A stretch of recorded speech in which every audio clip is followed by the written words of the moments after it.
memahami, kemudian bagaimana cara mengajarkan kepada siswa, mungkin melalui media apa.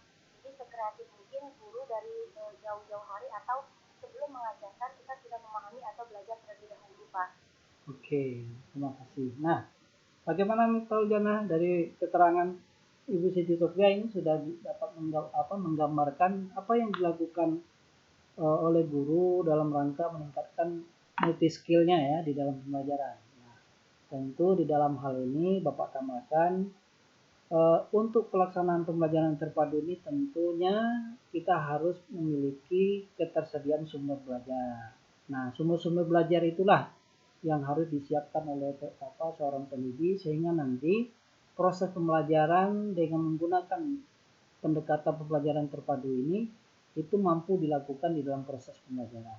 Nah, tentu dalam hal ini seperti yang disampaikan oleh Ibu Siti Sofia tadi, maka guru-guru sudah lebih dahulu belajar apa yang akan diajarkan.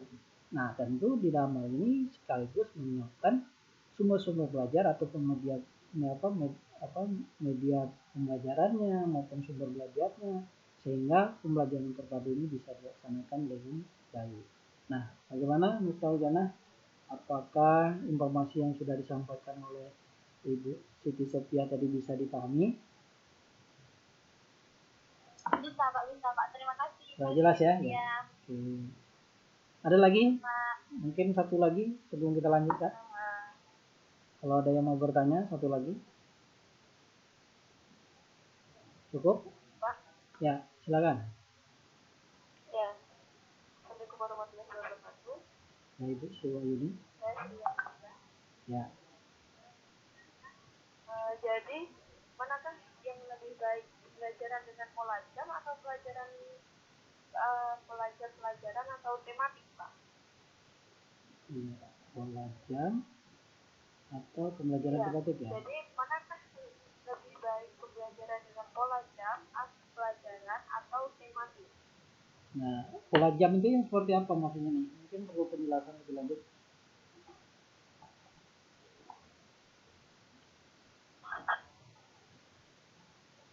Halo, yuk.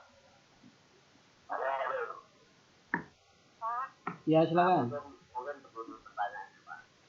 Ya. Jadi tematik antara tematik dengan KTS itu maksudnya. Iya, Pak. Kalau dulu kan IPS kan. Oke. Mata pelajaran. IPS kan sendiri, Kalau ya sekarang pelajaran sendiri, kemudian PPKN per jam sendiri mungkin. Oh ya. Begitu maksudnya Ibu Sriwayuni. Jadi yang dimaksud dengan apa pembelajaran yang lebih efektif dengan menggunakan pola jam pembelajaran atau dengan pembelajaran tematik ya. Jadi pola jam yang dimaksud itu seperti yang dilakukan di KTSP ya. KTSP yang menetapkan, Pak. KTSP. Oh, biasanya IPS jamnya tersendiri, kemudian IPA jamnya tersendiri. Oke, terima kasih. Oh, iya. Nah, silakan yang mau menanggapi terkait dengan pembelajaran yang dilakukan mungkin boleh pertanyaannya disempurnakan ya. Jadi mana lebih bagus ya pembelajaran yang dilakukan waktu saat diterapkannya KTSP dengan K13 ya.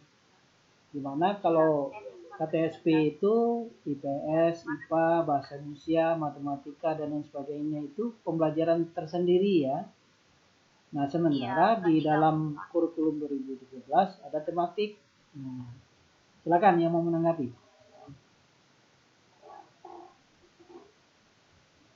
Ada yang mau menanggapi?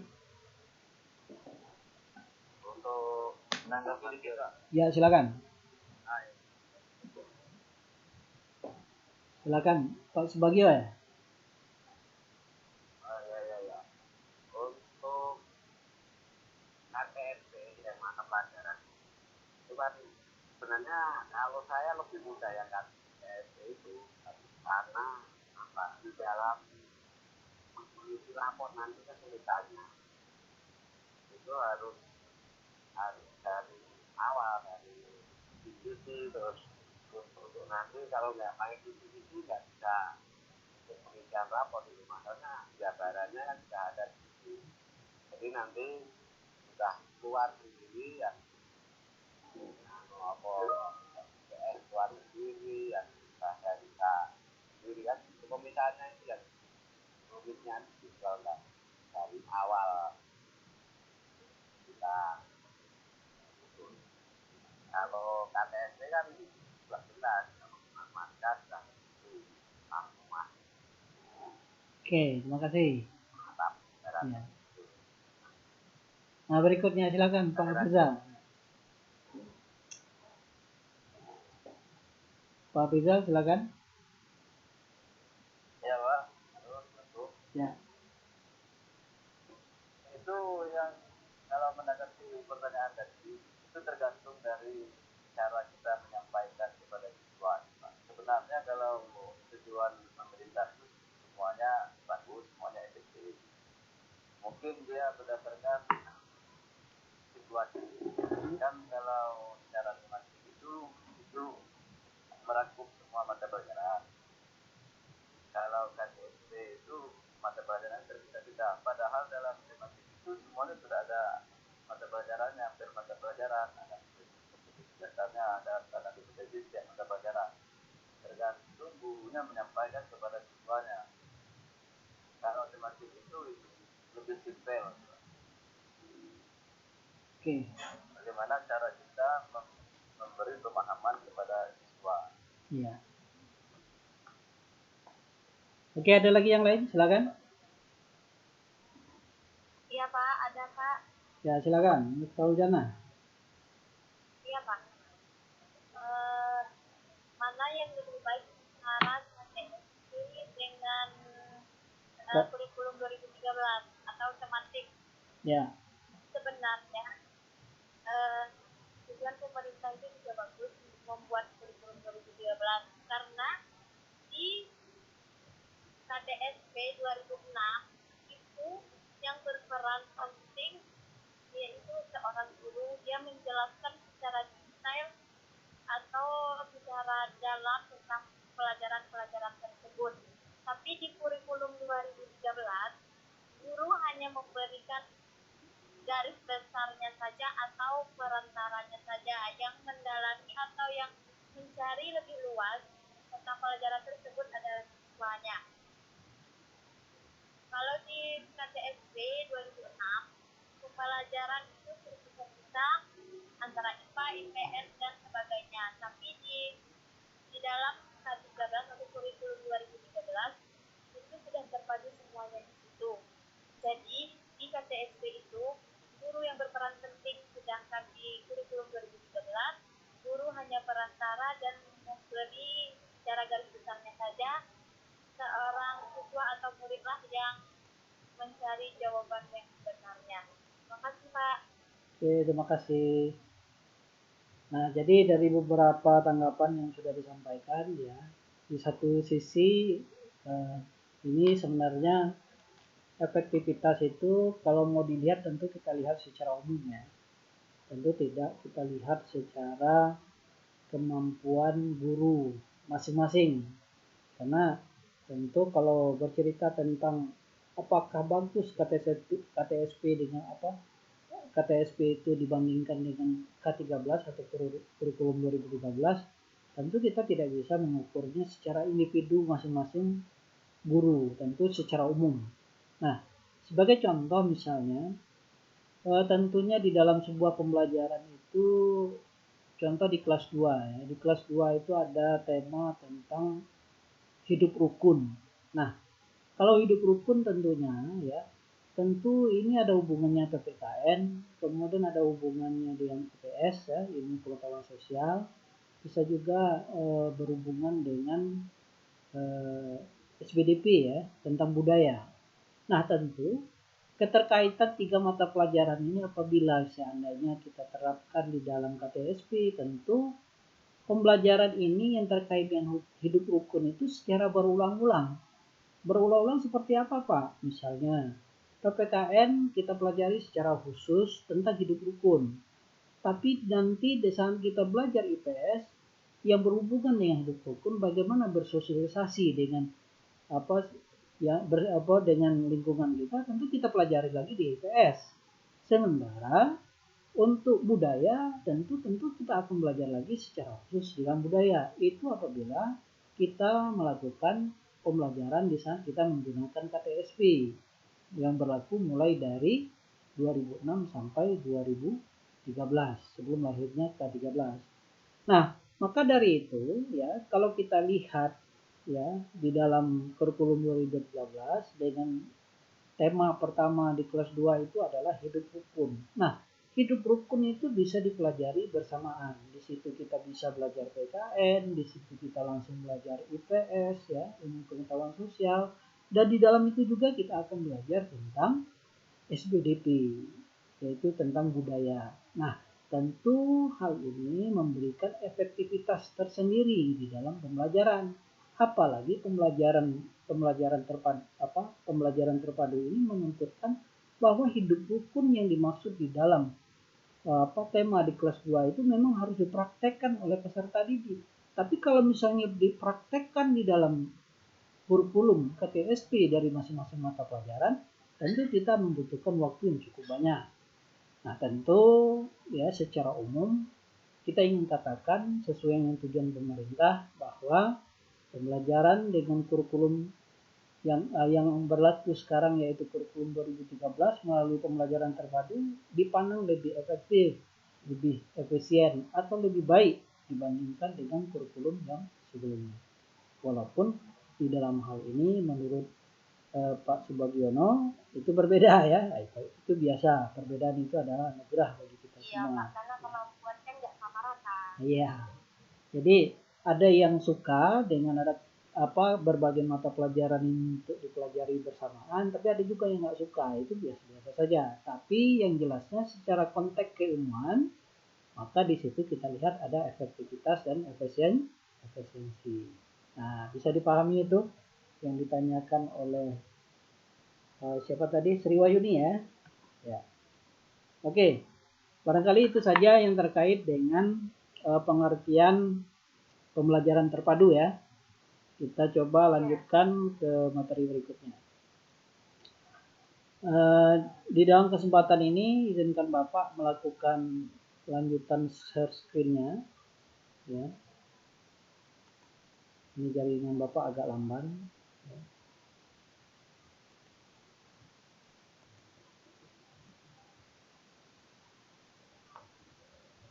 Oke. Apakah yang Bapak share bisa terlihat? Nanti Bapak takut nanti Bapak asik menjelaskan tapi tidak dilihat oleh mahasiswa, malu Bapak. Ini Bapak ini ngoceh-ngoceh aja nih, yang mana yang ditampilkan ya.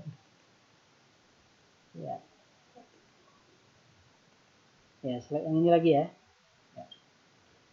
Nah, setelah kita memahami ya konsep dasar pembelajaran terkait dengan pengertian pembelajaran terpadu ya.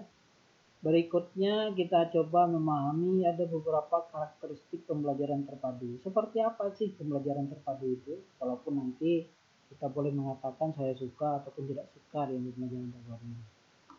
Nah, salah satu yang perlu kita cermati bahwa di dalam penerapan pendekatan pembelajaran terpadu di SD itu ini merupakan salah satu upaya ya untuk memperbaiki kualitas pendidikan. Nah, tentu upaya di dalam memperbaiki fasilitas pembelajaran ini tentu salah satu hal ya yang perlu kita cermati. Apakah benar bahwa dengan pembelajaran terpadu ini ikut serta memperbaiki kualitas pendidikan, terutama dalam mengimani penjelajahan isi materi kurikulum ya yang sering terjadi dalam proses pembelajaran yang dilaksanakan di sekolah-sekolah kita.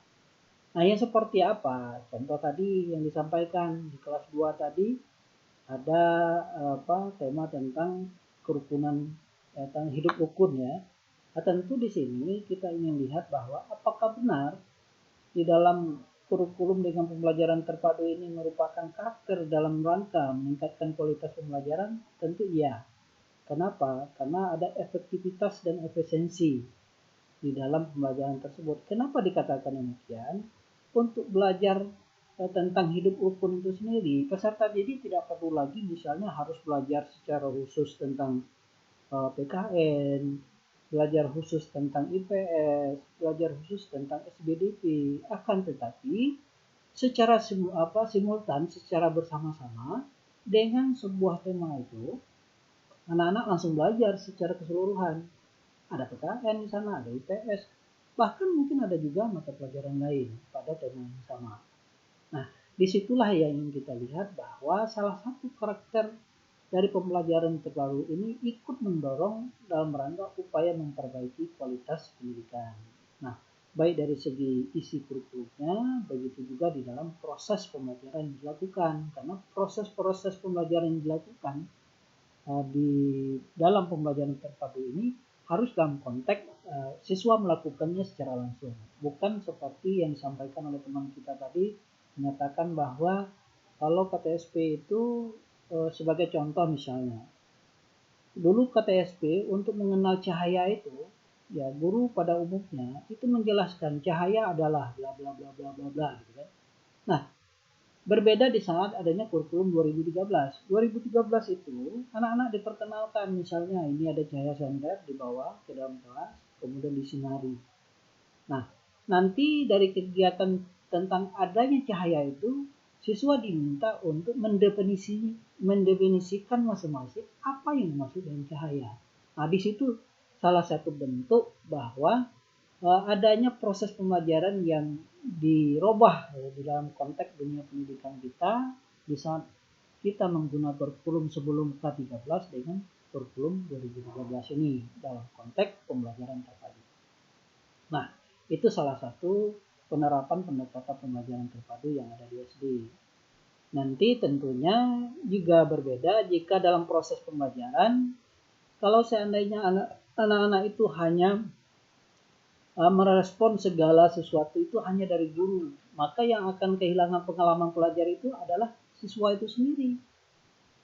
Kenapa?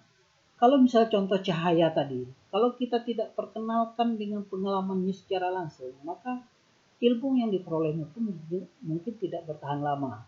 Kenapa? Karena pernyataan yang diterima oleh peserta didik, bukan pengalaman. Beda di saat kita menerima pengalaman itu dengan pernyataan. Nah, di saat kita menerima pengalaman, ya tentu kita bisa bercerita banyak tentang pengalaman yang kita lakukan. Tapi sulit sekali kita lakukan di dalam pembelajaran itu apabila kita menerima pernyataan. Pernyataan itu tentu sulit untuk diingat dalam waktu yang lama. Waktu yang dekat mungkin bisa kita ingat, tapi waktu yang lama itu barangkali memungkinkan kita untuk lupa. Nah, di situ kita ingin lihat bahwa salah satu karakter pembelajaran terpadu ini dalam rangka memperbaiki kualitas pendidikan, baik itu melalui proses maupun isi dari materi yang ada di dalam kurikulum itu sendiri. Nah, itu karakter yang mau kita lihat di dalam penerapan pendekatan pembelajaran terpadu di SD. Berikutnya, ya, beberapa karakter pembelajaran terpadu itu bisa kita lihat di dalam modul kita. Itu pada halaman 1.7. Ya, di halaman 1.7 itu ada 6 ya karakter pembelajaran terpadu. Nah, terkait dengan 6 ini, yang pertama itu adalah pembelajaran terpadu itu berpusat pada siswa atau disebut dengan student center. Nah, bagaimana seperti yang dimaksud di sini? Nah, seperti yang disampaikan oleh teman-teman dalam menanggapi beberapa pertanyaan tadi, bahwa pembelajaran terpadu ini bukan pembelajaran yang dilakukan seperti kita mengenal cahaya tadi, di saat kita menggunakan kurikulum KTSP, di mana guru menjelaskan atau secara teks menjelaskan cahaya itu apa ini maksud dengan cahaya. Akan berbeda dengan kita memberikan pengalaman. Nanti kita simulasikan bagaimana adanya cahaya. Nanti cahaya itu sendiri diterjemahkan oleh anak-anak. Tentu dengan memberikan pengalaman yang seperti itu, nah akan memberikan pengetahuan yang lebih mendalam kepada peserta didik. Nah, untuk melakukan itu, ya biasanya pembelajaran tematik terpadu ini ataupun pembelajaran terpadu itu dilakukan oleh kegiatan siswa secara langsung. Nah, disinilah konteksnya yang kita lihat bahwa salah satu karakteristik pembelajaran terpadu itu berpusat pada siswa. Jadi kegiatan belajarnya banyak dipusatkan kepada siswa. Sama juga halnya yang dinyatakan di dalam modul kita di halaman 1.7 ini.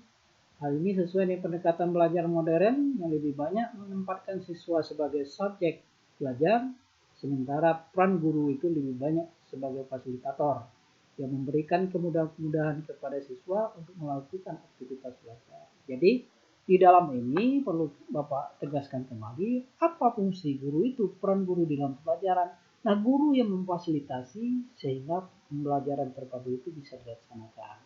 Misalnya kalau medianya tidak ada, sumbernya tidak ada untuk melakukan praktikum tentang misalnya tentang mengenal cahaya tadi sebagai contoh, nanti disediakan oleh guru. Nah, nanti dari guru itu meminta pada siswa untuk memperagakan atau mempraktekkan sesuatu sehingga nanti dia bisa mengenali cahaya itu sendiri ataupun di dalam tema-tema yang lain.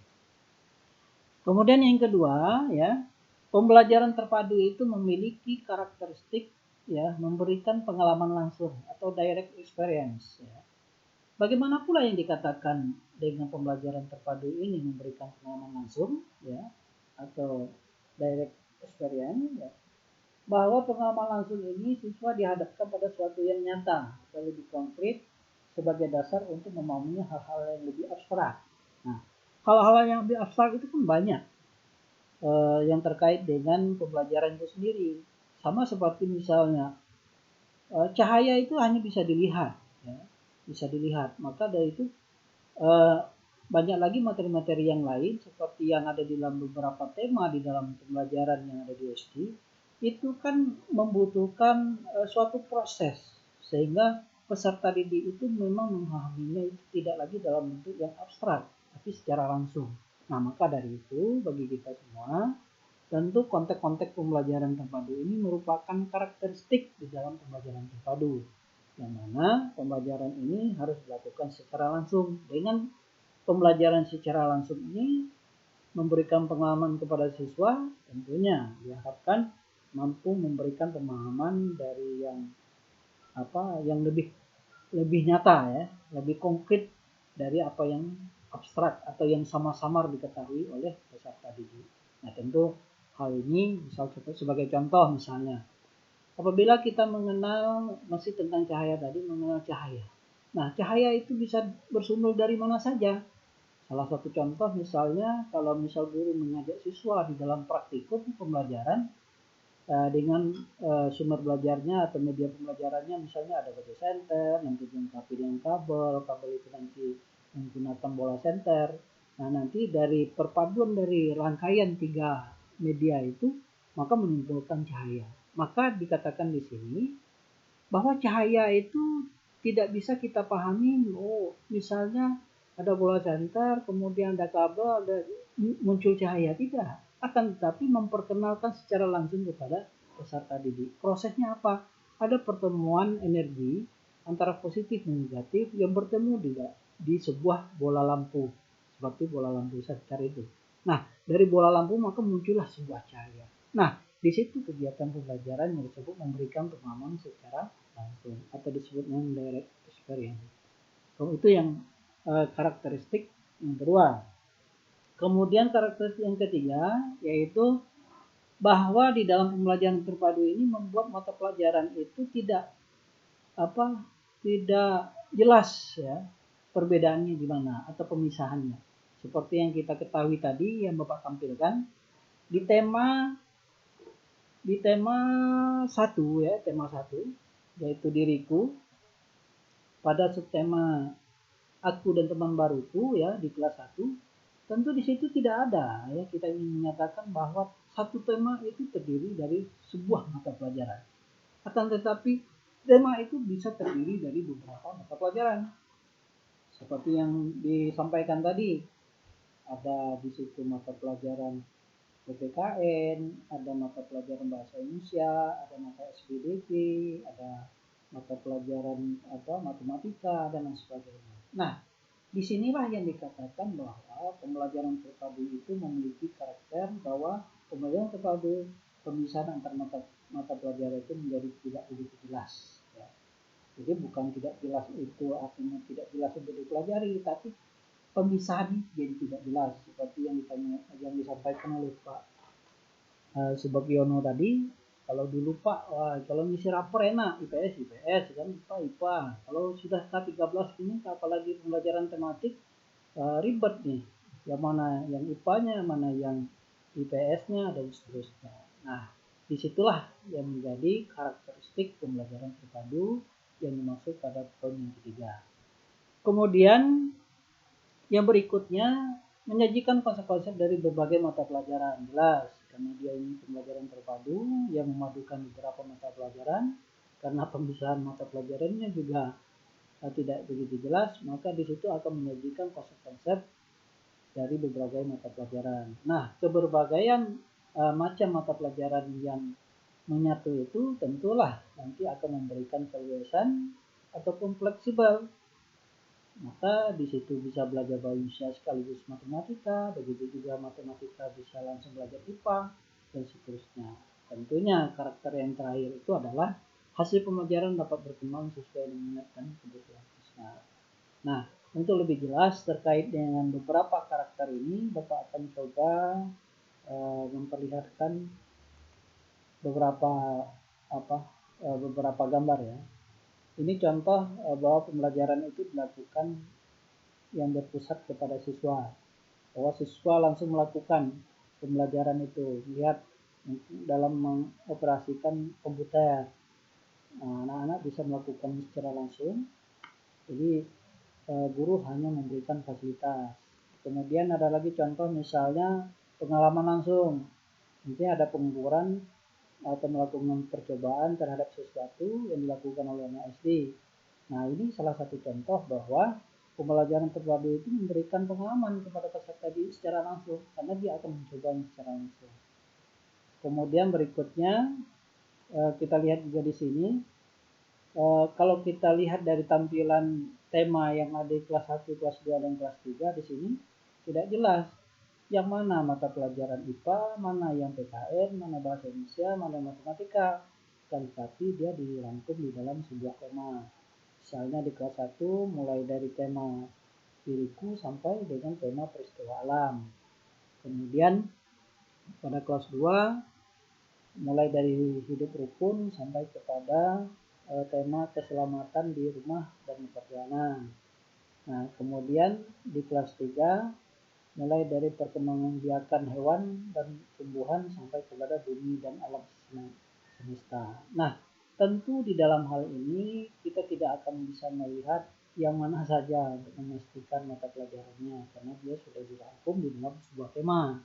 Tentunya dengan melakukan pembelajaran beberapa tema yang dilakukan oleh siswa ini tentu akan memberikan manfaat yang bermakna bagi peserta didik itu sendiri. Kebermaknaan seperti apa? Diriku, kegemaranku, kegiatanku, keluargaku, pengalamanku, lingkungan bersih dan asri, apa yang lainnya. Ini kan semua memiliki makna bagi peserta didik itu sendiri. Nah, itu yang nanti bisa kita lihat misalnya di dalam Peraturan Menteri nomor 57 ya, 57 tahun 2014. Ini dia. Bisa dilihat. Bisa terlihat ini yang Bapak tampilkan. Ini kelas 4. Ini kelas 4 ini ada indahnya kebersamaan. Ini kan diperlukan oleh anak. Kemudian selalu hemat energi, itu mengajarkan anak-anak misalnya menggunakan listrik dan sebagainya, termasuk juga energi-energi lain. Kemudian begitu juga dengan tema-tema yang lain, mulai dari kelas ini kelas atas ya, kelas tinggi, kelas 4, kelas 5, dan kelas 6. Yang ini untuk kelas rendah, yaitu kelas 1, kelas 2, dan kelas 3. Nah, ini yang terkait dengan karakteristik pembelajaran terpadu. Bapak lanjutkan slide-nya. Berikutnya, nah, di sini di dalam karakter pembelajaran terpadu itu akan menyajikan berbagai mata pelajaran. Nah, seperti ini yang ditampilkan tadi. Ini secara lebih jelas lagi Bapak tampilkan dalam bentuk PDF ya, seperti yang ada di dalam buku ini. Nah, ini contohnya. Ini subtema 1. Nanti kalau misalnya kita belajar lagi dalam subtema 2 atau di dalam pembelajaran ini dia. Pembelajaran pertama itu berhubungan bahasa Indonesia, kemudian SPDP dengan PPKN. Nanti berikutnya di dalam pembelajaran itu kita akan mempelajari di dalam pembelajaran 2 itu bahasa Indonesia sama PJOK, gitu kan. Kemudian di pembelajaran yang ketiga anak kelas 1 itu akan mempelajari mata pelajaran secara bersama-sama, mata pelajaran bahasa Indonesia, matematika, dan PKN, dan seterusnya. Nah, itu sebagai contoh real ya tentang penyajian konsep dari berbagai mata pelajaran. Berikutnya ya, Bapak akan lanjutkan slide-nya.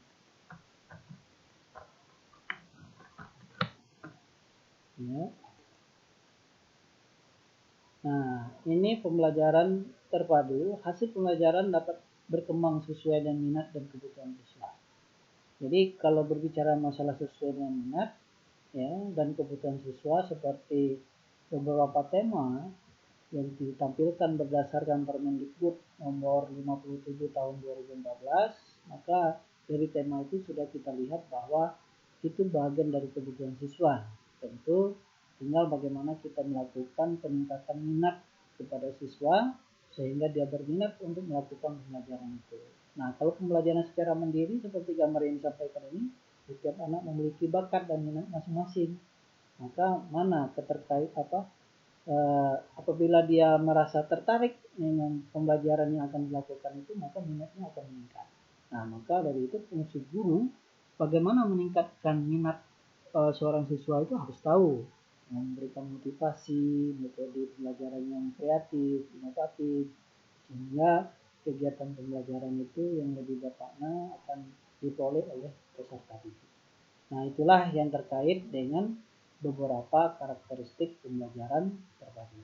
Nah, sampai di sini sebelum Bapak lanjutkan dengan landasan pembelajaran terpadu, jika ada yang mau ditanyakan, didiskusikan, silakan. Halo Pak. Ya. Silakan. Jenny Sophia ya? Iya Pak. Ini Pak, Assalamualaikum warahmatullahi wabarakatuh. Waalaikumsalam. Saya ini berurusan karakteristik pembelajaran terpadu. Dalam pembelajaran terpadu itu tentu mempunyai kelebihan dan kekurangannya Pak. Dalam pembelajaran terpadu ada beberapa kendala dalam pelaksanaannya, di antaranya yang menjadi kendala utama dalam pelaksanaannya yaitu sifat konservatif guru. Jadi yang ini saya tanyakan Pak, bagaimana seperti apa sifat konservatif guru itu yang menjadi kendala Pak? Itu saja Pak. Oke, terima kasih. Bagaimana sifat konservasi guru ya di dalam pelaksanaan pembelajaran terpadu. Ya. Yang menjadi kendala itu Pak.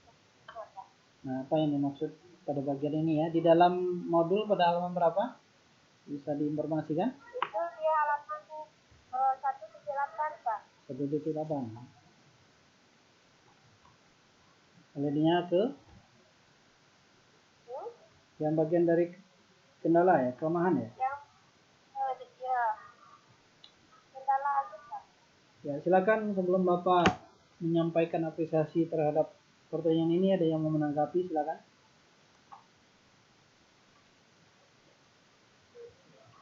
Intinya tadi pertanyaan Bu ya?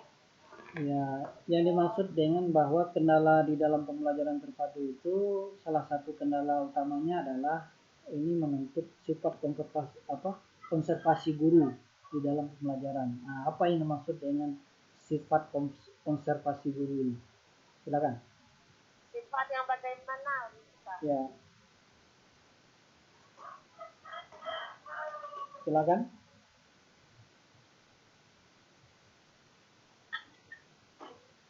Ada yang mau menyampaikan pendapat, silakan.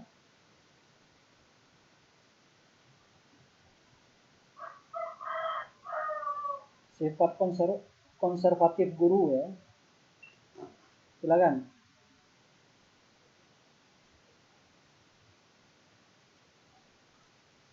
Itu kan dikatakan menjadi kendala utama gitu Kak. Ya.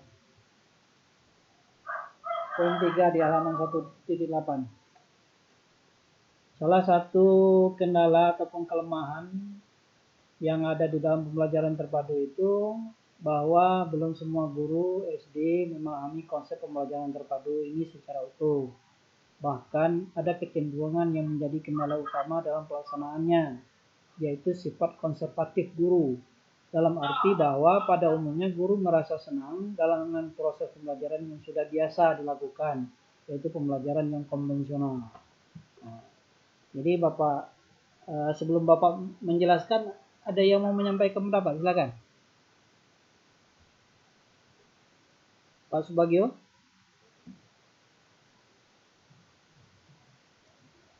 Maju Pak. Terus. Lanjut ya. Jadi gini maksudnya. Jadi di mana guru itu kan di dalam penerapan kurikulum 2013 ini kan tidak semuanya pro, pasti ada juga kontra. Nah, kontra itu terjadi diantaranya ada kemampuan guru itu yang tidak memahami secara utuh bagaimana pelaksanaan pembelajaran terpadu ini. Ini terkait dengan apa? Ini terkait dengan kemampuan dan kebiasaan. Nah, bagi guru-guru yang biasa mengajarkan yang metode ceramah atau pembelajaran yang berpusat pada guru ya, teacher center, maka enggan melakukan pembelajaran terpadu ini. Kenapa enggan? Karena ini merupakan pendekatan pembelajaran yang terbalik. Ya, kalau kemarin itu pembelajaran mungkin yang hobi ceramah, menjelaskan ya, dengan monoton dilakukan oleh seorang guru, tentunya dengan pembelajaran terpadu ini yang merupakan pembelajaran student center atau pembelajaran yang berpusat pada siswa, dan siswalah yang banyak melakukan kegiatan pembelajaran, ini menjadi kendala bagi seorang pendidik. Nah, disitulah yang disebut dengan bahwa kendala utama yang dihadapi oleh guru itu adalah sifat konservatif guru.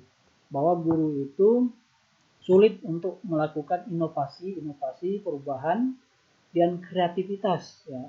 Karena apa? Pembelajaran terpadu ini kan menuntut guru itu melakukan pembelajaran secara inovatif, mampu menyediakan sumber belajar, media pembelajaran, sehingga pembelajaran terpadu itu bisa dilakukan oleh peserta didik.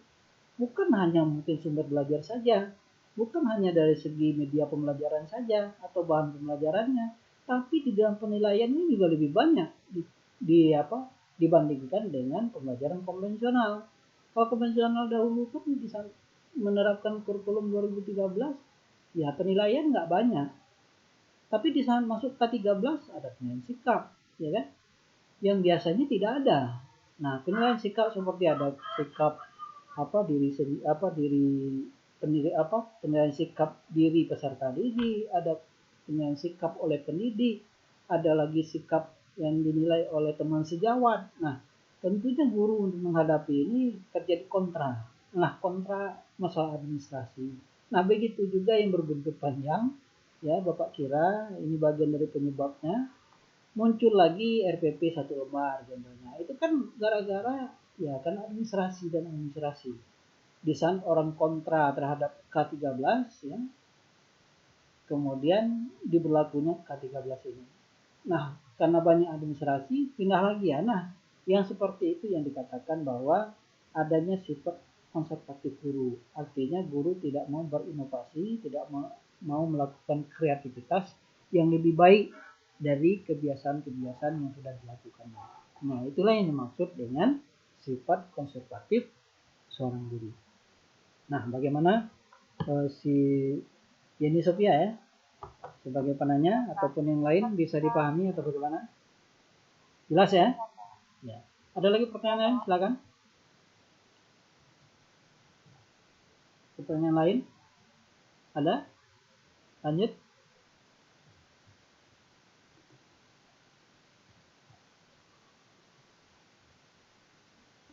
Oke, kita lanjut ya. Nanti kalau ada pertanyaan lagi silakan disampaikan aja.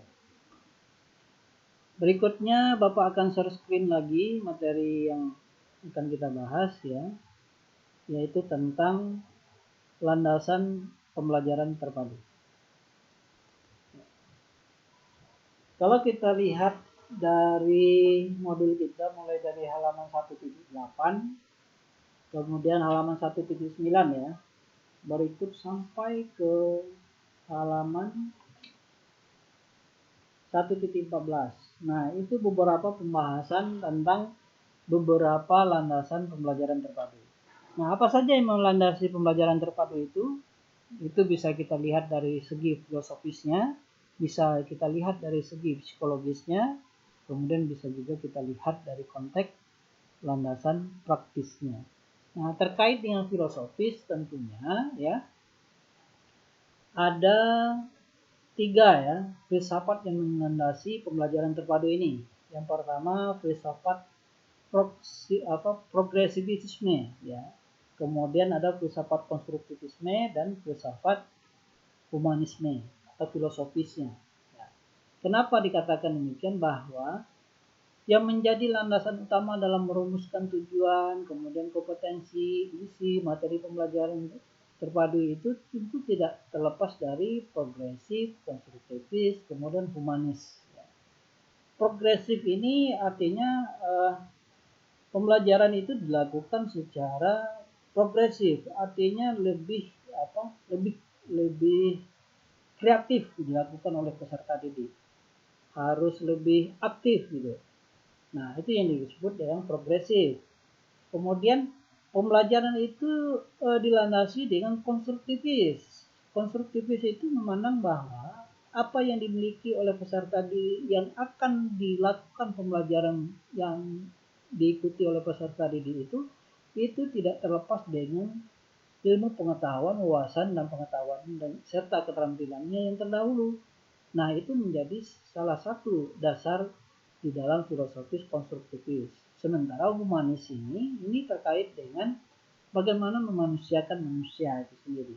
Seperti misalnya tadi mulai dari materi yang dipelajari di kelas 1, ada tema tentang aku dan teman baruku. Kemudian di kelas 2 nanti lebih lanjut ada hidup rukun. Ada lagi yang berikutnya tentang peristiwa alam. Nah, itu semua itu terkait dengan bagaimana kita melakukan aktivitas di dalam keseharian kita yang terkait dengan tugas kita terhadap lingkungan kita sendiri. Nah, itulah yang dimaksud dengan landasan filosofis humanisme ya.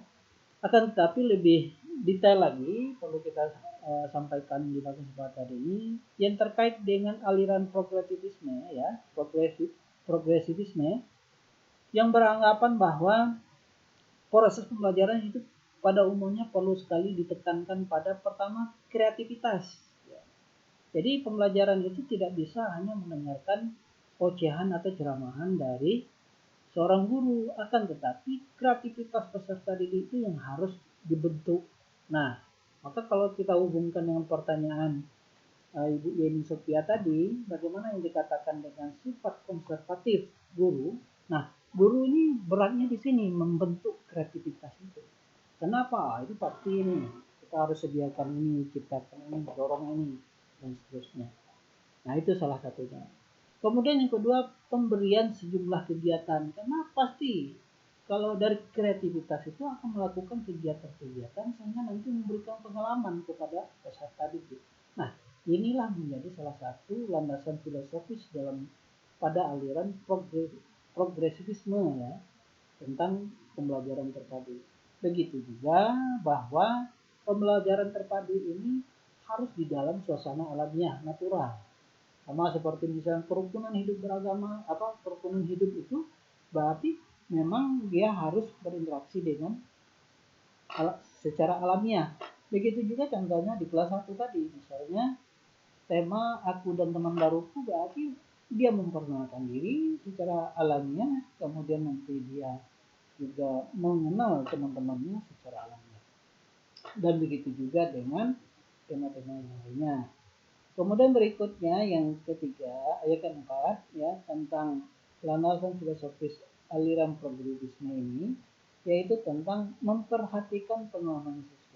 Nah, tentu dari kreativitas, ada kegiatan, itu dilakukan secara alamiah. Nah, tentu ini akan memberikan pengalaman bagi siswa. Disitulah kita bisa melihat bahwa ada filosofi progresivisme ya, yang melekat di dalam pembelajaran terpadu. Nah, dengan kata lain, proses pembelajaran itu bersifat mekanistik ya. Kemudian pembelajaran pemecahan masalah atau bersifat problem solving. Nanti proses pembelajaran ada itu dari segi proses pembelajarannya. Proses berpikirnya ini terkait dengan metakognitif. Metakognitif ini terkait dengan berpikir dengan multi skill tadi. Ini ada berhubungan dengan bahasa Indonesia, ini ada IPA-nya, ada IPS-nya, ada matematikanya, ada seterusnya. Itu metakognitif. Nah, itu. Kemudian berikutnya ya, landasan filosofis aliran konstruktivisme, di mana konstruktivisme ini kan kegiatan pembelajaran yang dituntut kepada pembelajaran itu dilakukan secara langsung oleh siswa. Nah, ini pelopor tokoh psikologi filosofnya adalah Jean Piaget yang Vygotsky ya, di mana di dalam aliran konstruktivisme ini memandang bahwa apa yang dapat dilakukan oleh peserta didik di dalam pembelajaran ini tentu tidak terlepas dari apa yang sudah dilakukan dengan yang lalu. Contoh misalnya, kalau misalnya peserta didik di kelas 1 itu mampu memperkenalkan diri dengan baik, misalnya menunjukkan jumlah anggota keluarganya. Misalnya, berapa anggota keluargamu? Misalnya kalau ada teman yang bertanya demikian, ada 5. Di antara 5 itu, misalnya anggota keluarganya ada ayah, ada ibu, ada kakak, ada adik, ada saya, gitu kan. Nah, tentu melakukan itu tidak terlepas dari pengetahuan sebelumnya. Yang mana pengetahuan sebelumnya? Dia tahu bahwa apa yang ada di dalam lingkungan keluarganya satu. Kemudian dari segi matematika dia sudah kenal dengan angka. Nah, angka itulah yang nanti akan mengkonstruksi dia untuk menyampaikan sebuah apa yang menjadi tuntutan di dalam materi pembelajaran. Seperti misalnya memperkenalkan anggota keluarga. Gitu. Nah, seperti itu. Nah, disinilah kita bisa lihat secara filosofis dalam aliran konstruktivisme yang menjadi landasan pembelajaran terpadu. Nah, itu landasan filosofis. Kemudian berikutnya landasan filosofis dengan aliran humanisme. Ya. Kita lihat bahwa pada diri peserta didik itu tentu humanisme ini kita pahami bagaimana dia melakukan tugasnya di dalam kehidupan sehari-hari. Kenapa? Kalau kita lihat dari diagram gambar yang Bapak tampilkan ini, bahwa manusia itu memerlukan aktualisasi diri, kemudian memerlukan kebutuhan penghargaan, kebutuhan sosial, kebutuhan rasa aman dan perlindungan, kebutuhan fisiologis.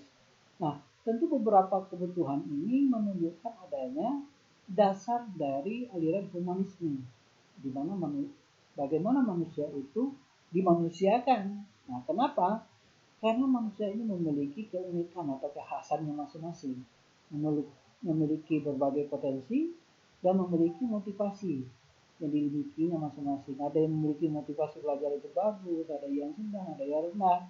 Potensi juga seperti itu, potensinya bagus, ada yang sebaliknya. Begitu juga keunikan yang ada pada peserta didik. Nah, inilah menjadi salah satu dasar filosofis humanisme di dalam pembelajaran terpadu.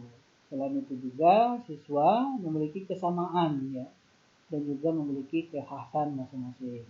Maka dari itu perlu adanya pelayanan pembelajaran selain bersifat individual. Kemudian pengakuan adanya siswa yang lambat dan siswa yang cepat. Kemudian penyingkapan yang unik terhadap siswa baik yang menyangkut faktor personal ataupun individual ya, maupun yang menyangkut dengan faktor lingkungan sosial atau kemasyarakatan. Nah, tentu dari keberagaman peserta didik itulah ya, ikut ya membentuk peserta didik itu sendiri.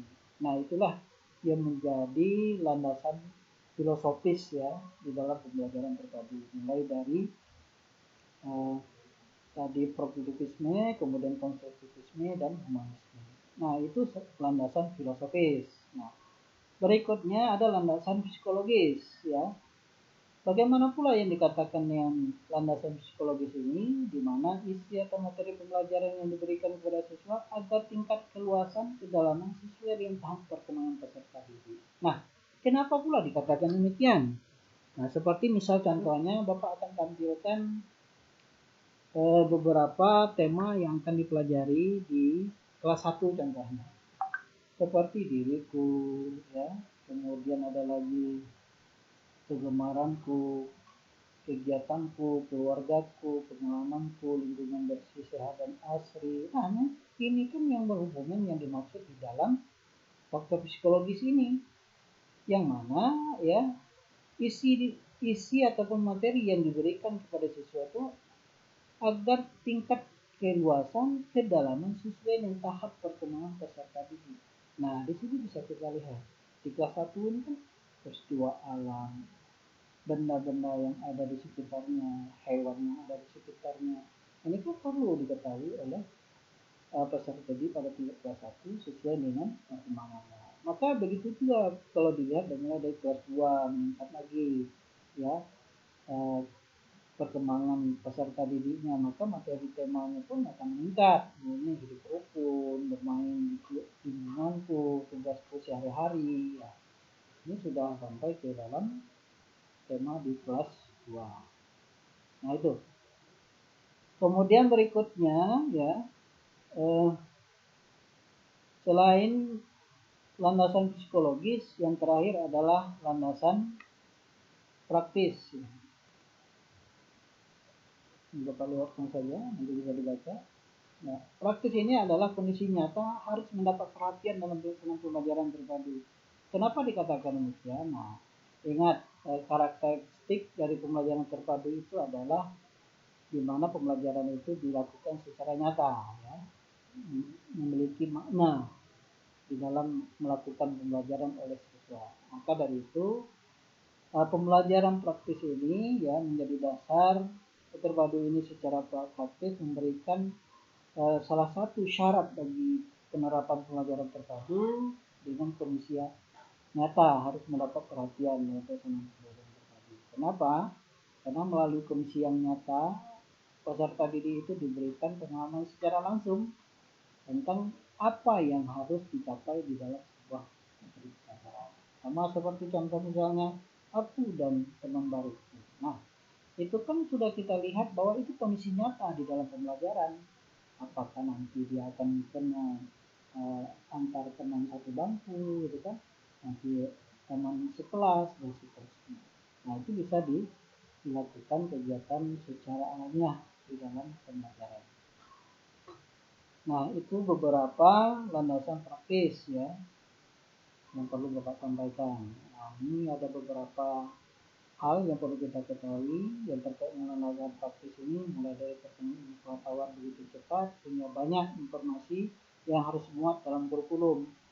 Kemudian hampir semua pelajaran itu di sekolah diberi secara terpisah satu sama lain, padahal seharusnya saling terkait. Nah ini terkait perubahan dari KTSP menjadi K13 ya. Kemudian di KTSP itu juga ditemukan permasalahan yang muncul dalam pembelajaran sekarang ini cenderung lebih bersifat lintas mata pelajaran. Kenapa? Di lintas pelajaran itu adanya di K13 dengan mata pelajaran tematik. Nah, kemudian yang ada di dalam KTSP itu ya dalam praktisnya kesenjangan yang terjadi antara teori dan praktek. Nah, kalau tadi Bapak jelaskan tentang pendekatan pembelajaran KTSP itu seperti mengenal cahaya itu. Dahulu kita diajarkan oleh guru kita itu apa yang maksudnya cahaya, langsung dinyatakan bahwa cahaya itu adalah bla bla bla bla. Nah, berbeda dengan K13. K13 itu menghendaki bahwa yang dipahami oleh peserta didik secara alami. Berikan dia contoh cahaya seperti apa dan melakukannya dengan sendirinya. Kemudian dia terjemahkan sendiri apa yang dimaksud dengan cahaya. Begitu juga di dalam materi-materi ataupun tema lain. Nah, itu yang terkait dengan landasan praktis ya. Kemudian dari segi prinsip ya, mungkin Bapak berikan peluang untuk diskusi nanti di akhir saja mengingat waktu. Kita ini sudah jam 14.24 ya. Nanti jangan sekalian terburu-buru ke jam 14.45. Bapak lanjutkan penjelasan lebih dahulu, nanti di sesi terakhir Bapak berikan kesempatan untuk diskusi. Nah, terkait dengan prinsip-prinsip di dalam pembelajaran terpadu ini, di dalam modul kita bisa kita buka di halaman 1.14 ya. 1.14. Di mana di dalam modul kita ini di halaman 1.14 itu ada 7 prinsip pembelajaran terpadu. Apa prinsipnya? Pertama adalah tema yang dipelajari itu harus tidak terlalu luas ya. Kemudian tema yang dipelajari hendaknya bermakna. Kemudian tema yang dipelajari sesuai dengan tingkat perkembangan siswa. Kemudian tema yang dipelajari dikembangkan harus mampu menunjukkan sebagian besar minat siswa. Kemudian tema yang hendak dipelajari itu harus mempertimbangkan peristiwa-peristiwa otentik ya. Kemudian tema yang hendak dipelajari ya, itu harus mempertimbangkan kurikulum yang berlaku serta harapan masyarakat. Dan terakhir, tema yang akan dipelajari hendaknya memperhatikan ketersediaan sumber belajar. Nah, terkait dengan prinsip-prinsip ini tentu ini ditulis semenjak sebelum lahirnya kurikulum 2013 saat kita menggunakan KTSP. Nah, tentunya beberapa prinsip yang tertulis ini ya tentu sudah terakomodir di dalam kurikulum 2013 melalui mata pelajaran tematik. Nah, berikutnya di dalam kesempatan ini kalau Bapak ingin melihatnya dari segi proses pembelajaran ya, pembelajaran terpadu ini memiliki prinsip memberikan kesempatan kepada siswa untuk menilai dirinya sendiri ya. Ada disebut dengan self evaluation atau mungkin istilah lain disebut dengan self assessment. Di samping kita melakukan penilaian lain. Maka saat diberlakukannya K13 tentu yang penilaian sebelumnya tidak ada penilaian diri sendiri, tidak ada penilaian teman sejawat, tidak ada penilaian oleh guru atau melalui jurnal guru. Nah, semenjak diberlakukan K13 itu muncul. Nah, itulah yang dimaksud yang ditanyakan oleh teman kita tadi yang terkait dengan sifat konservatif guru. Maka diharapkan dengan kita memahami prinsip-prinsip pembelajaran terpadu ini bisa kita hindari. Kemudian di dalam proses pembelajaran juga, di dalam pembelajaran terpadu ini guru mengajak siswa menilai perolehan belajar yang telah dicapai. Jadi selain menilai diri sendiri, dia juga bisa menilai bagaimana perolehan yang dicapai di dalam melaksanakan proses pembelajaran itu. Contoh misalnya kelas 1, tema 1 tentang aku dan teman baruku, tentu dia bisa menilai dirinya sejauh mana dia mencapai pembelajaran yang sudah dilakukan. Misalnya pertama kenal sama teman satu bangku atau satu meja ya, satu bangku. Satu bangku itu apabila bangkunya panjang. Jadi kalau bangkunya sekarang sudah masing-masing berarti satu meja. Nah, kemudian nanti ada lagi teman yang di depannya, teman yang di belakangnya, sampai dia kenal dengan teman-temannya di dalam kelas secara keseluruhan. Nah, dia bisa nanti mengukur perolehan belajar yang dicapainya. Dari sekian banyak temannya dalam satu kelas, anggap saja satu kelas itu 28 orang, nah sudah berapa orang yang sudah dikenalinya. Nah, tentu nanti diajarkan bagaimana mengenalkan teman-temannya, apakah dari dari namanya, dari huruf yang digunakan sama di pangkal nama, atau mungkin hobi yang sama, kesukaan yang sama, atau mungkin sama-sama pernah wisata pada suatu tempat. Nah, itu salah satu bentuk kreativitas guru yang bisa dilakukan sehingga mampu memberikan fasilitas pembelajaran kepada peserta didik untuk melakukan kegiatan pembelajaran terpadu tersebut. Nah, itu kalau kita lihat dari segi proses pembelajarannya. Berikutnya kita masuk kepada manfaat pembelajaran terpadu. Ya, ini bagian dari yang terakhir di dalam modul 1 KB1 ya. Setelah itu kita masuk ke dalam KB2. Nah, apa saja yang ada di dalam manfaat pembelajaran terpadu ini? Tentunya ini tak terlepas dari apa yang sudah kita diskusi ataupun kita jelaskan tadi. Pertama apa? Terjadinya penghematan tumpang tindih materi antar mata pelajaran. Misalnya tumpang tindih di dalam pembelajaran, misalnya di IPA ada, PKN ada, IPA-nya bisa dipelajari bersama-sama. Itulah yang terjadi yang ada di dalam pembelajaran terpadu. Kemudian siswa dapat melihat hubungan-hubungan yang bermakna. Artinya apa? Hubungan bahwa di dalam pembelajaran terpadu ini kan kebermaknaannya itu peserta didik bisa melakukannya secara otentik, secara alamiah, melakukannya sendiri. Nah, tentu melakukan sendiri itu memiliki makna tersendiri bagi peserta didik. Contoh seperti apa misalnya? Pengalaman cahaya bahwa cahaya ditimbulkan dari baterai.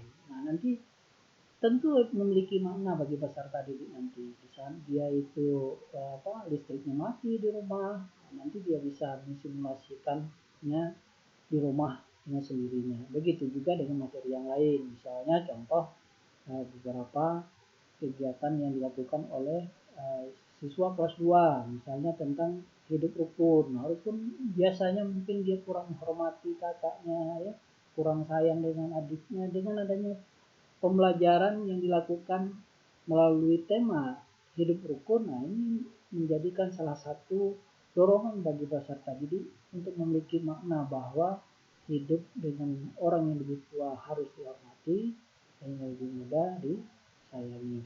Nah, itu yang dimaksud dengan kebermaknaan itu. Kemudian berikutnya, manfaat pembelajaran terpadu ini dapat meningkatkan taraf kecerdasan berpikir siswa. Kenapa ini bisa terjadi? Ya, tentu ini dipengaruhi oleh karena dia melakukannya sendiri, maka dia akan berpikir dengan dibantu oleh gurunya sebagai pendamping untuk melakukan simulasi, untuk melakukan percobaan, atau melakukan sesuatu sesuai dengan tema yang dipelajari. Kemudian yang keempat, bahwa manfaat pembelajaran terpadu itu kemungkinan pembelajaran yang terpatutkan sedikit sekali terjadi. Kenapa? Karena sudah disatukan melalui isi kurikulum itu sendiri, perpaduan antar mata pelajaran. Kemudian berikutnya, di dalam pembelajaran terpadu memberikan penerapan dunia nyata. Kenapa? Pembelajaran terpadu ini itu sifatnya adalah pelatihan secara langsung, ya, di dalam dunia nyata. Kemudian pembelajaran terpadu diharapkan penguasaan materi pembelajaran akan semakin baik dan meningkat. Itu pasti ya. Kemudian berikutnya, pembelajaran terpadu, pengalaman belajar antar mata pelajaran sangat positif, saling membangun ya. Kemudian motivasi belajar dapat diperbaiki dan ditingkatkan karena ada keberagaman yang ada pada peserta didik melihat sesuatu yang konkret ya menjadi lebih nyata. Kemudian membantu menciptakan struktur kompetitif ya, dan pengetahuan siswa, dan yang terakhir terjadinya kerjasama yang lebih meningkat antara guru, para siswa, guru dan siswa, siswa dengan orang tua, dan harus sumber lainnya. Apa yang dimaksud dengan poin yang terakhir ini? Peningkatan kerjasama seperti apa? Kerjasama dengan guru itu membimbing peserta didik untuk melakukan kegiatan pembelajaran terpadunya. Kemudian nanti ada pembelajaran itu untuk bekerja sama, maka di situ ada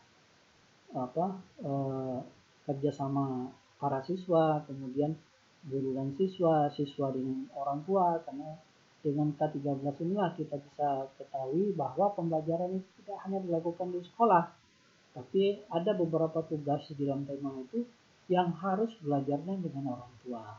Nah, mungkin kita yang sudah punya anak yang masih sekolah di SD, atau mungkin juga kita punya adik yang sudah di SD, atau bisa mengalami ini. Ada tugas yang harus dilakukan di rumah bersama dengan orang tua. Kadang-kala orang tua melimpahkan tugas itu kepada kita untuk mendampingi adik kita dengan melaksanakan tugasnya sesuai dengan tema yang dipelajari. Nah, itulah beberapa landasan dan manfaat pembelajaran terpadu yang Bapak sampaikan. Barangkali sebelum kita masuk ke KB2, ada yang mau disampaikan? Silakan.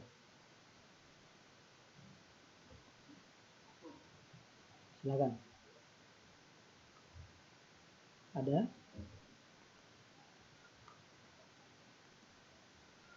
Adakah yang mau disampaikan? Silakan. Ada? Atau tetap Bapak lanjut? Halo? Gimana? Pak. Ya, silakan. Sri Wahyuni. Tanya ini ya, Pak. Ya, session tanya jawab ya. Saya mau bertanya, kan dari mengenai prinsip-prinsip pembelajaran terpadu. Ya. Dari banyaknya prinsip-prinsip pembelajaran terpadu tersebut yang telah dikemukakan tadi, bagaimana implikasi konkret dari prinsip-prinsip tersebut dalam pembelajaran, Pak? Ya. Terima kasih. Sri Wahyuni ya. Iya, Pak. Bagaimana implikasi ya? Implikasi apa aplikasi? Implikasi konkret. Ya, konkret. Implikasi konkret dari prinsip-prinsip tersebut dalam pembelajaran. Ya. Oke, sebelum Bapak memberikan tanggapan, ada yang mau menanggapi terlebih dahulu? Silakan. Tadi kan sudah Bapak sampaikan bahwa ada beberapa prinsip di dalam pembelajaran terpadu. Nah, yang ditanyakan bagaimana implementasi secara konkret ya pembelajaran terpadu ini terkait dengan prinsip-prinsip yang dimilikinya. Kan ada bahwa tema yang dipelajari hendaknya tidak terlalu luas. Nah, kalau bercerita tidak terlalu luas, tentunya di dalam Permendikbud nomor 57 tahun 2014 tentang tema itu sudah dikaji bahwa tema yang dipelajari itu tidak terlalu luas. Nah, sesuai dengan tingkat kemampuan peserta didik. Kemudian begitu juga bagaimana implementasi konkretnya di dalam bahwa tema yang dipelajari hendaknya itu yang bermakna. Bermakna ini kan maksudnya adalah bermanfaat kepada peserta didik di dalam kehidupannya sehari-hari. Kalau kita lihat misal contoh di kelas 3 misalnya, anak-anak mengikuti topik tema pembelajarannya tentang perkembangbiakan hewan dan tumbuhan. Apakah itu memiliki makna bagi peserta didik? Tentu iya. Setidaknya misal contoh, dia bisa melihat ada kucing di rumahnya. Kucing itu apakah berkembang biak atau seperti apa gitu ya. Nah, begitu juga misalnya ada tumbuhan di dekat rumahnya. Bagaimana pertumbuhan itu terjadi pada tumbuhan itu sendiri. Nah, itu kan tentu itu memiliki makna ya. Begitu juga misalnya temanya tentang perkembangan teknologi. Kan sekarang ya ada TV, ada gadget, ya gadget itu macam-macam lagi. Kemudian ada komputer. Nah, tentu nanti dia bisa misalnya, oh seperti ini ya. Inilah makna bagi peserta didik terkait dengan tema yang dipelajari. Kemudian ada lagi misalnya pembelajaran yang dilakukan misalnya tentang bumi dan alam semesta. Nah, bumi tentang bumi itu bulat atau seterusnya ya. Nah, apakah itu memiliki makna bagi peserta didik? Tentu iya. Ya. Nah, itu jika kita lihat dari segi kebermaknaannya. Kemudian sesuai dengan tingkat perkembangan peserta didik, tentu iya. Kenapa? Karena di dalam kurikulum ini sudah ada pengkajian secara psikologis. Ingat, salah satu yang melandasi pembelajaran terpadu ini adalah psikologis. Psikologis itu tingkat kemampuan peserta didik atau perkembangan peserta didik. Dari segi apa? Pertama, minat. Yang kedua, bakat. Yang ketiga, motivasi. Yang keempat, kecerdasan atau kognitifnya. Nah, tentu itu menjadi kajian yang sudah dikaji demikian rupa di dalam pembelajaran terpadu. Nah, maka disitulah kita ingin melihat bahwa tema yang dipelajari hendaknya sesuai dengan tingkat perkembangan siswa. Begitu juga misalnya tema hendaknya dikembangkan harus mampu menunjukkan sebagian besar dari minat. Nah, kalau misalnya kita bicara pada bidang ini, coba contohkan. Misalnya, tema di kelas 1 itu diriku. dalam diriku itu nanti ada tema yang namanya aku dan teman baruku. Apakah siswa berminat tentang itu? Pasti berminat. Kenapa? Dia akan ketemu dengan teman barunya di kelas 1 itu. Dia perlu kenal dengan teman-temannya. Nah, disitulah ruang yang kita katakan bahwa prinsip pembelajaran terpadu itu sudah mempertimbangkan pengembangan harus menunjukkan kepada sebagian besar dari minat siswa. Nah, karena tema-tema yang ditentukan itu sesuai dengan kebutuhan dari peserta didik itu sendiri atau siswa dalam hal ini. Begitu juga dengan tema yang dipelajari mempertimbangkan peristiwa-peristiwa otentik. Ya. Kapan dia harus mempelajari sesuatu hal. Nah, itu sudah banyak itu. Ada banyak. Misalnya contoh di kelas 2 itu tema 3 itu tentang tugasku sehari-hari. Nah, itu kan sudah menunjukkan bahwa pembelajaran itu dilakukan. Nah, barangkali itu saja penjelasan Bapak. Mungkin bisa dipahami ya, Sri Wahyuni. Karena kita ini diakhiri pada jam 14.45, kita ada lagi materi terakhir yaitu tentang model-model pembelajaran. Nah, mohon nanti apabila ada yang belum tuntas untuk dipahami, silakan nanti dilanjutkan di sesi di LMS ya. Oke. Lebih lanjut, Bapak akan menyampaikan tentang yang berkaitan dengan model-model pembelajaran. Terkait dengan hal ini ya, apakah slide Bapak bisa dilihat dengan baik? Belum. Nah, bisa dilihat? Nah, di dalam modul kita ya, di KB2 tentang model-model pembelajaran ada 10 model pembelajaran terpadu. Jadi kalau ditanya, Pak, apakah semua model itu bisa dilakukan di tingkat SD? Tentu tidak. Ada 3 model pembelajaran terpadu yang bisa diterapkan di SD. Di antaranya ada keterhubungan, yaitu disebut yang connected, ya. Kemudian ada jaringan laba-laba, disebut dengan bebek. Kemudian ada keterpaduan, yaitu integrate. Walaupun di sini ada 10. Ya. Nah, terkait dengan ini, barangkali Bapak akan tontonkan kita ada video yang sudah disajikan oleh UT di channel TV-nya ya, yang bisa kita saksikan bersama-sama. Silakan untuk ditonton sekilas ya, sambil Bapak izin sebentar. Oke? Ya. Masih pada praktek pembelajaran yang sesuai dengan kebutuhan perkembangan anak. Secara umum, pembelajaran terpadu adalah salah satu pendekatan pembelajaran yang melibatkan beberapa mata pelajaran untuk memberikan pengalaman yang bermakna kepada siswa. Pembelajaran terpadu memiliki karakteristik tersendiri, yaitu pertama adalah berpusat pada siswa, student-centric. Hal ini menempatkan siswa sebagai subjek belajar. Kedua, dapat memberikan pengalaman langsung kepada siswa. Experience. Ketiga, pemisahan antar mata pelajaran menjadi tidak begitu jelas. Bahkan dalam pelaksanaan di kelas-kelas awal, fokus pembelajaran diarahkan kepada pembahasan tema-tema yang berkaitan dengan kehidupan sehari-hari. Dan keempat, menyajikan konsep-konsep dari berbagai mata pelajaran dalam suatu proses pembelajaran, sehingga siswa dapat memahami konsep-konsep tersebut secara utuh. Suaranya jelas nggak?